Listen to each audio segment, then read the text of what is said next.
And you might say that, well, it's pretty much any task, any software, right? Any software can perform tasks on behalf of the user. What's the difference? Well, the main four sort of differentiators or agentic patterns are, first of all, well, tool use. So agents can use tools. It can be web search. It can be any local tool, like I know Git, for example. They can also do planning. So they don't just blindly, follow instructions. They try to first perform a plan, and pretty much like you do during your work, for example. They can also reflect on their work. They can perform sort of critique approach to their prompts, to their outputs, and they can also collaborate with each other. So there is also multi-agent collaboration. So you can imagine, for example, Roomba, robot vacuum cleaner, as an agent. So it has software which runs on the vacuum cleaner, and this software is essentially an agent. But to perform its tasks, to essentially clean the floor, it would need, of course, tools like brushes, wheels to walk around. It needs to do some planning. It needs to scan the room. It needs to plan its perfect route to clean most effectively. Ideally, it also needs to reflect on the way it cleans, right? There is no multi-agent collaboration with the Roomba yet. Maybe in the future they will be able to talk with each other somehow, but at least they can clean for us. And well, how and why do we even need these for coding, right? Because we already have some tools like Copilot where you can just tap, get a bunch of code, get a bunch of lines of code, and spend a couple days debugging it. So why do we even need to introduce agents into this world? Well, to answer that question, first, let's actually talk about us, developers, right? And there was a study 10 years ago, but I don't think much changed, about what developers spend their time most on during their work. Any idea what is the most sort of popular time spent? Okay. Usually people talk about drinking coffee, but yeah.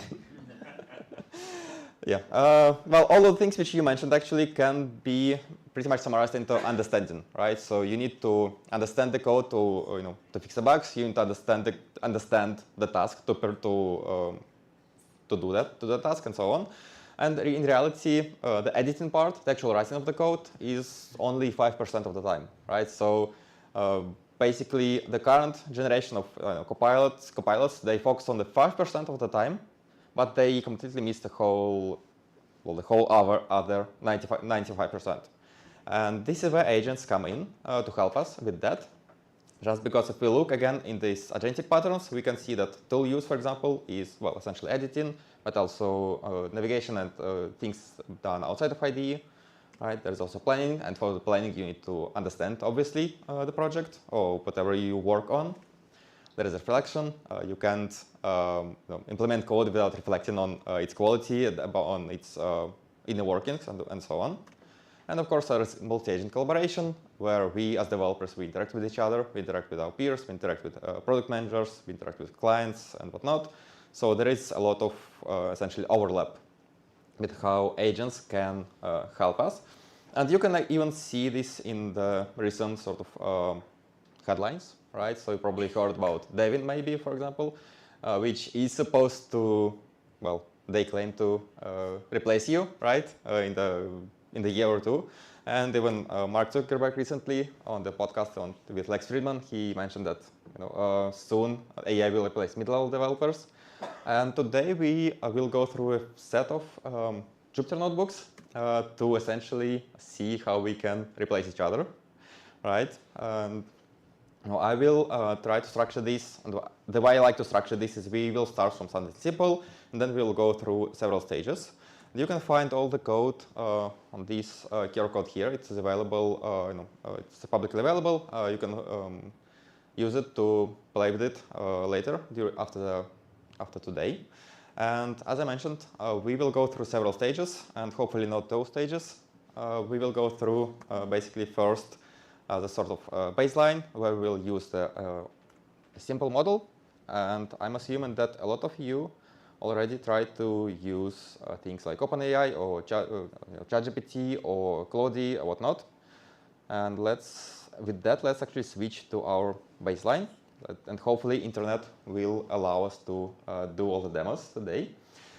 So as I said, we will start with something simple. We will just call our OpenAI model and ask it to perform a few simple tasks. There is nothing fancy in this piece of code. It's just calling the ChatGPT essentially.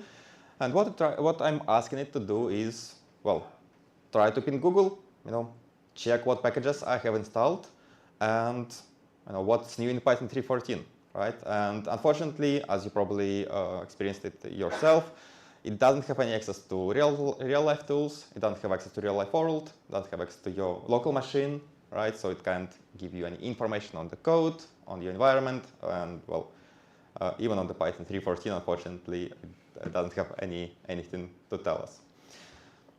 Now, how can we fix that? Well, if you recall the agentic patterns, we have the tool use, right? So for us, for this specific case, the easiest way to give our OpenAI access to those to the environment is to provide it with tools, right?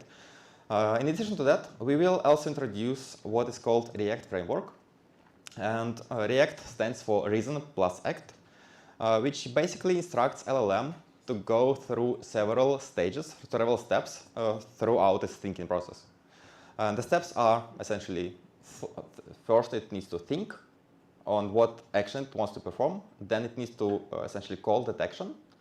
Then there is a pause step where the action is supposed to be performed and output returned to LLM. Then LLM observes the output of that action, and then hopefully it will give us an answer. And if not, it will go to the same loop over and over until it reaches the answer. And this can easily be implemented through this rather simple prompt. Essentially, what is important is these five lines of text, which essentially just instructs LLM to do exactly that, right? So, run in a loop of thought, action, pause, observation.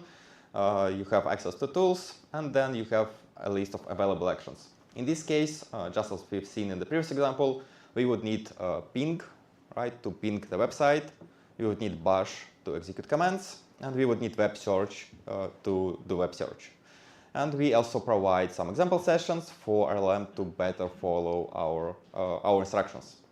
In this case, we have a question or query from the user, right? So how many islands make up Madeira? I live on Madeira, so that's why sort of a quick mention of Madeira.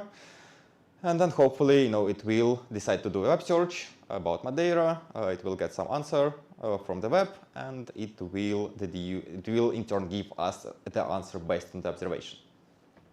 Now let's see that in action. And again, the model querying is pretty much the same way of just sending a message to OpenAI. We have those three commands defined here in the code. We have ping, we have bash, and we have web search. And let's test them out. So ping google.com works fine. I guess I should have pinged Amazon, not Google here. We have bash for the Python. I have Python 3.12.6. And for the web search, indeed, we could find the what's new page for Python 3.14. Now let's see how LLM could leverage those tools to give us much better answers to the same queries which we just seen. Over here, I'm basically just implementing this loop of React framework, right? So we are querying the model. The model then decides if it needs to call any action, and it needs to prefix that with the action semicolon, which we parse from the LLM response. And then, based on the action, we perform that action, give the output to LLM, and then LLM either gives us the answer or goes into the second loop. So nothing too complicated here. Everything pretty straightforward. So let's now see all of that in action. Let's ask it what's the response time for Google. And indeed, it decided to ping the Google correctly, got the answer, and then it gave us the answer right away, right? So look, everything looks good. Same goes with the Python, and hopefully with the Python 3.14 as well. So in this case, it decided to call bash or piplist command, got a long list of packages, and gave us the answer. And the same goes with Python 3.14. It might take some time because there is a lot apparently on what's new page. So let's see. Yeah, it summarized to us the list of features in Python 3.14 pretty nicely, something that it wasn't able to do just a minute ago. And of course, you can imagine this being used not just to list packages, but also, for example, run the code, right? So it won't just generate the code; it can try to run it and see if it works. If it doesn't work, it can fix it. So, you can essentially whatever you can imagine, whatever you can program, you can use as a tool essentially. So you can implement pretty much anything here, right? But then why would we need to spend time on that if we can use something that was already implemented for us? And this is where MCP comes in. And MCP stands for Model Context Protocol, which was introduced by Anthropic, I think in November 2024. And this is basically a protocol for LLM to interact with the tools. So the way it works is you have the MCP host. In this case, it will be our Jupyter notebook, but it could be anything. Like it could be Claude, it could be some IDE, it could be some tool. And through MCP protocol, the MCP host is exposed to a list of tools it can call, which basically are then introduced to LLM. So LLM can see the list of tools available for it to call. And then those tools, again, can call pretty much anything. It could be some local resources, for example, file system. It can be Git, it can be GitHub, whatever. It can also be some remote resources, again, GitHub, Jira, whatever you use. So pretty much anything you can query from your local machine can be converted into MCP server, right? And there are a lot of already predefined MCP servers. Let me zoom this in. You can find a lot third-party servers for a lot of popular tools, like, for example, Kubernetes, Docker, JetBrains, whatever you use. There are some also interesting MCP servers I found which can connect to, for example, Netherlands railway system. So you can ask LLM to check the latest train schedule, for example. Now let's see how you can actually use those in action, right? So over here, I will be switching to Anthropic first of all to use MCP, and we can also define first of all our own MCP servers, which is pretty straightforward. Here, for example, I am defining the bash MCP server, which will again allow us to call any bash command, right? So it is pretty straightforward. We will use this fast MCP syntactic sugar abstraction, which will allow us to convert any Python function to essentially MCP tool, which can be then called by LLM. And then the way you provide those servers to LLM is through this JSON config. In this case, because I have a Python script, it will be run through Python, and then the name of the file. But you can also call those servers, of course, in any way possible. The usual ways are either through npx.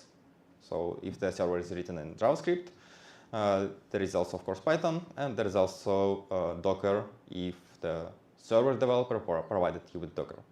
So those are the main three, I would say, ways to call servers. Now let's see this actually in action. So as I mentioned, I will switch to Anthropic here, just because Anthropic is more, rather Claude is more optimized towards the tool use. So over here, I'm defining our MCP client, which will actually use the tools, actually will connect to the servers, and then send the queries to LLM. The main piece of code is over here, which basically will connect to servers and, well, get the list of tools for LLM to use. And then we will send the query through this process query function. Again, it is pretty straightforward. We just list the tools, attach them to the prompt we send to LLM, and then LLM decides on its own what it wants to use, what it wants to call, and so on. Then, based on LLM response, we will essentially decide if we call the tool or if that's some just regular text answer. And we will go into this loop, again, to basically just follow up on any responses from LLM. Now let's see first of all the bash tool in action. And here, as you can see, we have the list. We have only bash tool over here, so we can ask it to, for example, let's see, list all files. and hopefully it will list all the files correctly. Yes, so as you can see, indeed, I have this Python notebook, I have the Python files, I have JSON files, so everything looks correct. Essentially, it was able to get access to the local file system and, well, in this case, list the files, right? So let's quit from here. And let's actually see the whole thing, the whole multiple tools in action. As I've shown, we have here 4 of them. First of all, we have access to file system.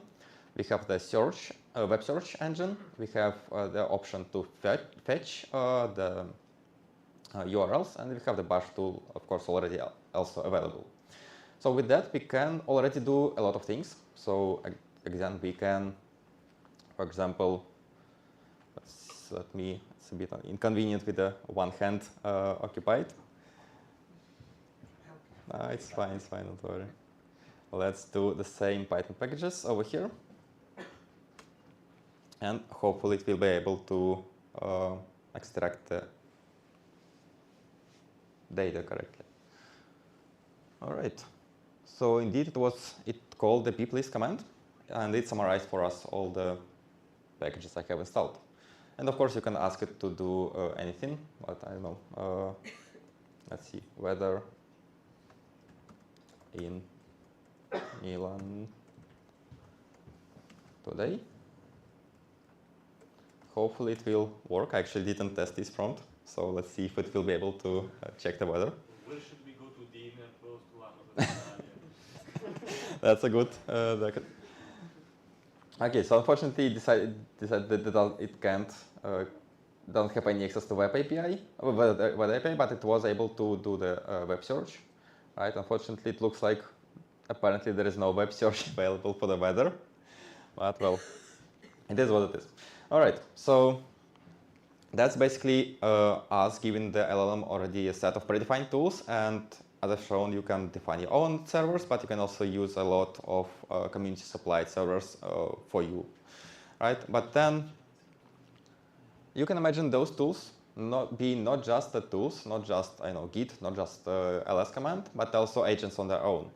So essentially, you can imagine one agent calling another agent, basically delegating its tasks to another agent, and so on.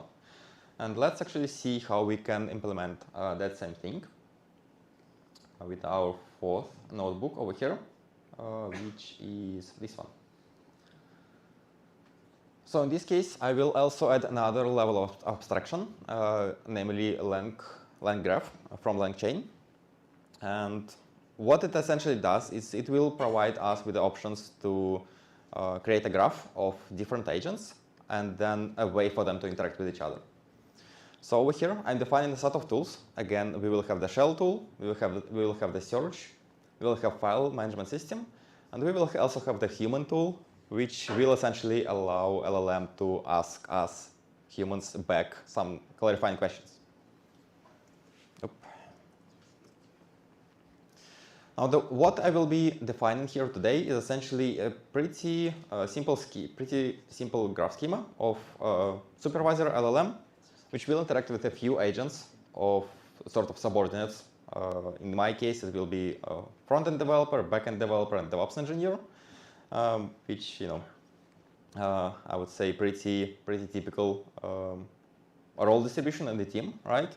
So what we have here is team members. We have the options for supervisor LLM to choose from. So it can either choose the next developer, or it can decide to finish. And well, the prompt is pretty straightforward. We are just instructing LLM that it is a supervisor. It has the following team members, and then it will need to perform the task using those team members. Through the essentially lang graph abstractions, we can define the router and the state for the graph, and then we will define the supervisor node essentially just with as LLM with structured output. So nothing too overcomplicated here as well. And then let's also define our agents, our front-end, back-end, and DevOps engineers. And again, this is essentially just us giving them a prompt that, in this case, you are front-end developer, creating front-end applications, yada, yada, yada. You can ask for help for backend or DevOps engineer, or you can ask also clarifications from the human. Same goes with the backend developer and with the DevOps engineer. And as you can see here, I also created them as React agents, so they will basically run in the same React loop as we've seen before. And then we can basically compile graph here with our supervisor as a start node and our developers as a sub nodes over here. And then let's see how it looks. Indeed, as expected, it is a supervisor which can interact with front-end, back-end, and DevOps engineers, well, virtual engineers. In general, in this case, they won't be able to talk with each other directly, but of course you can also implement this. In our case, they will be able to interact with each other through a supervisor. The task I will ask them to implement is essentially just create a website for a conference. It should have several pages, intro, page to submit the docs, pretty straightforward task. I'm providing some instructions to use React and Fast API, Postgres database, and pretty typical abstract task you might get from the product manager in your real life. And let's see how our multi-agent system will tackle this task. So our supervisor decided to call the front-end developer first, which I guess makes sense. And our front developer decided to ask us for some clarifications. So it wants some information on the intro page, doc submission, and so on. As a good product manager, we will tell it to figure it out itself. Because, why bother? Not itself, yourself. All right. So hopefully it will be able to figure something out. Okay, it decided to, we also need to coordinate with the backend developer, and we will ask the developer to just implement it. Because, we don't have time to bother with any clarifications.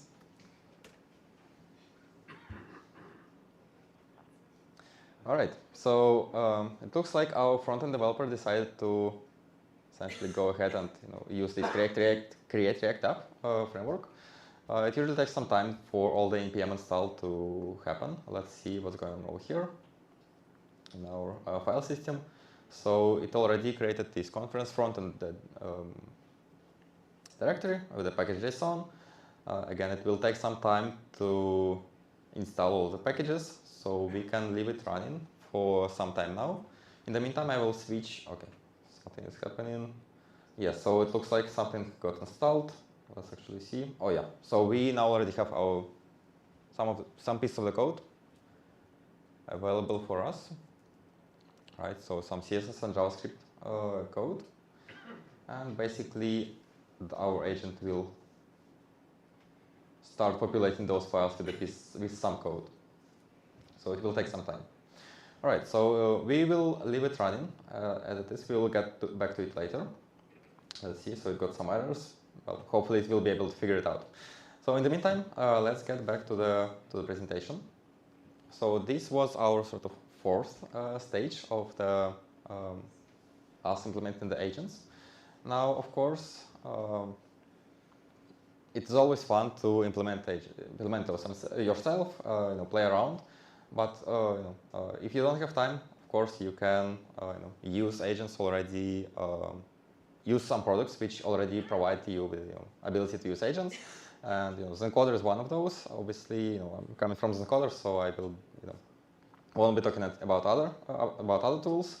And well, what essentially differentiates us is we give you an option to use AI agents already in your IDE, right, with the intelligent context and whatnot. But why talk about anything if I can just show, right? So let's see. With our agents and with our tools, again, we are also can be MCP clients, so you can use any MCP servers right inside your IDE without you needing to implement them. In my case, I have, I believe, 2 MCP servers.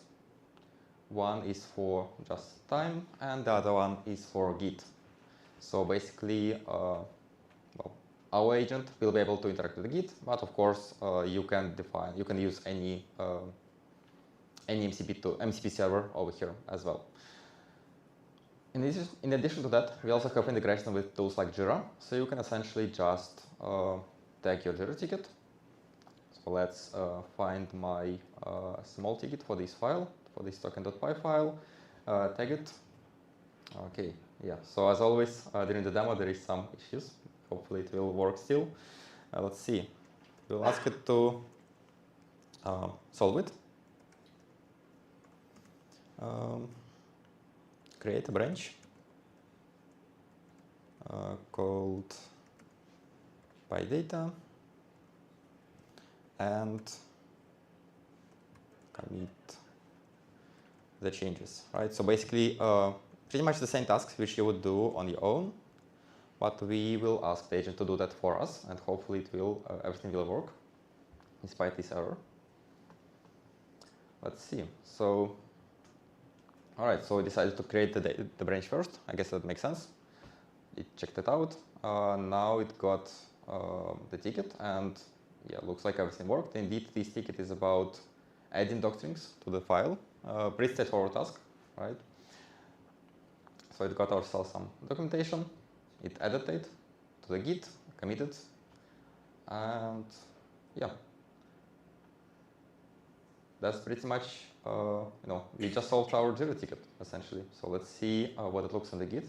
So as you can see, we are on the indeed on the PyData branch, right? And we can actually also check the latest commit to see that it actually indeed happened.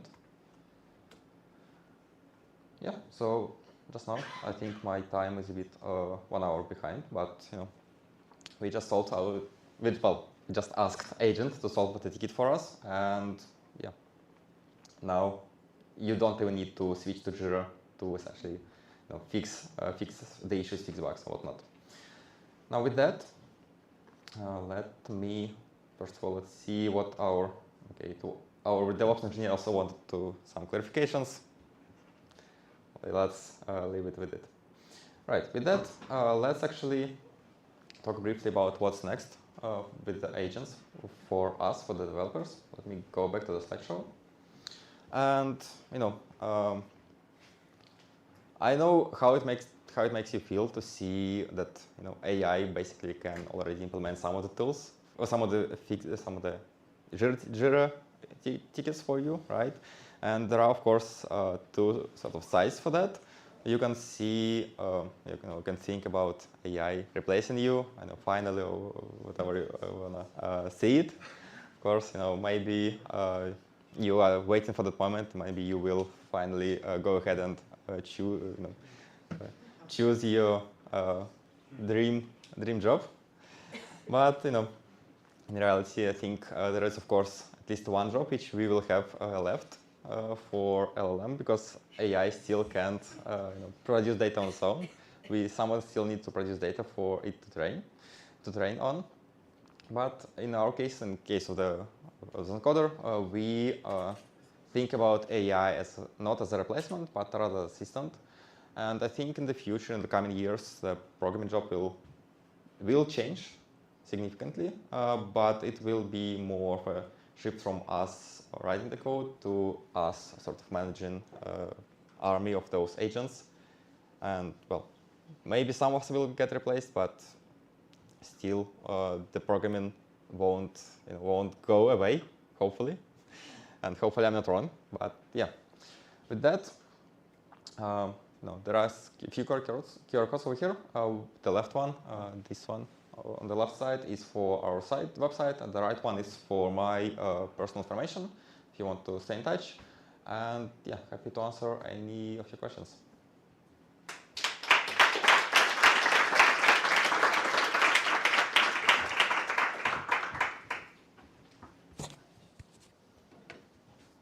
Any questions?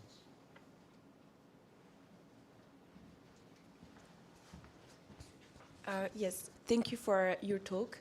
It's really funny to see how to build an agent oneself. I was wondering about the fact that when you, well, in the demo we have just a couple of agents, but the goal is to have like plenty, it's very numerous because they're just the compute, and then you have connect to Google. So my question is that does it affect the performances of the LLM, because it might get lost because the prompt gets very crowdy, and also does it affect the number of tokens it can takes into account, or is it just negligible? Yeah, that's a good question, and actually that's one of the reasons why I decided to sort of humanize the agents, which I have here, right? So I have the front-end developer, back-end developer, whatnot. In general, obviously, it's the same LLM as a backend still, right? So in general, you could just have the same agent just replicated. But I would imagine that different agents would have access to different tools, for example. So you don't want to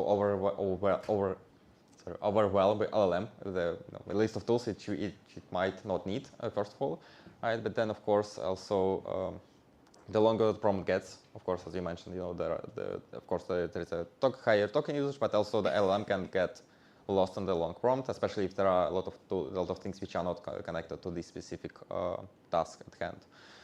So I would say that there are several sort of things to that. First of all, of course, you would prefer to sort of specialize agents, right? As I did here, it is better to sort of help them focus more on specific tasks.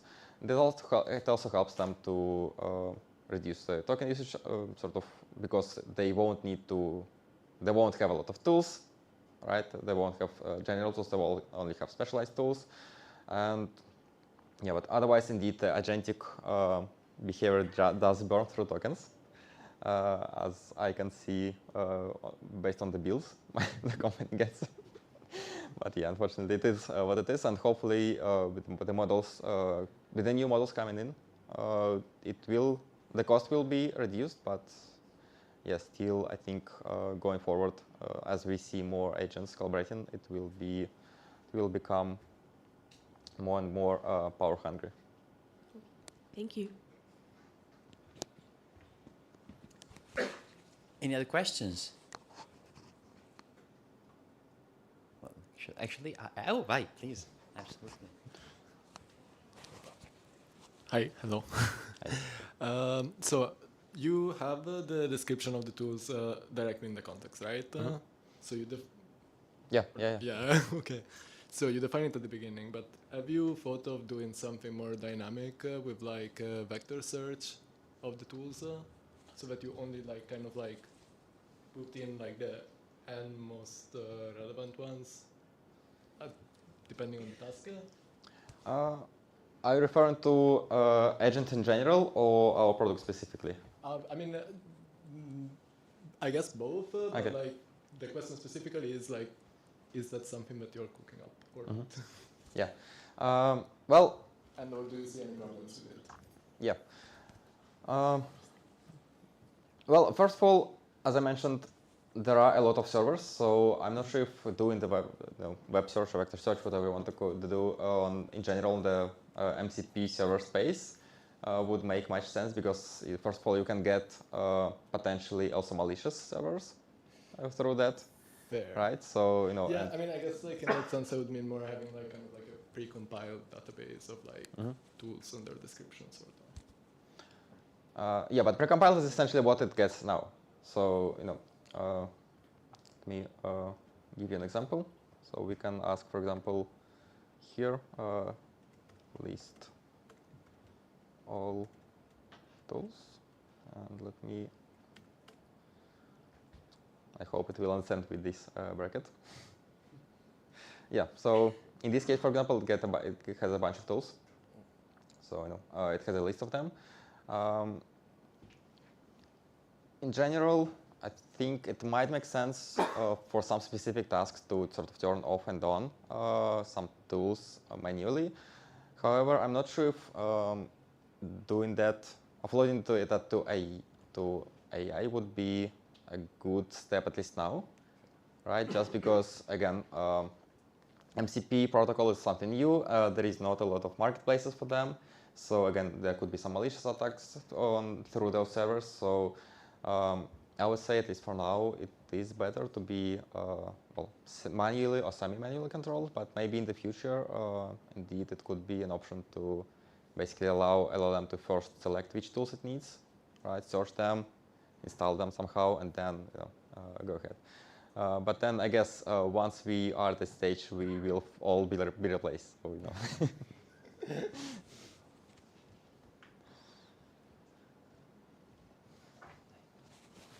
I would say then, if there are any other questions, any more questions? Okay, I guess this is a go. Well, thank once again, Alex, for the talk.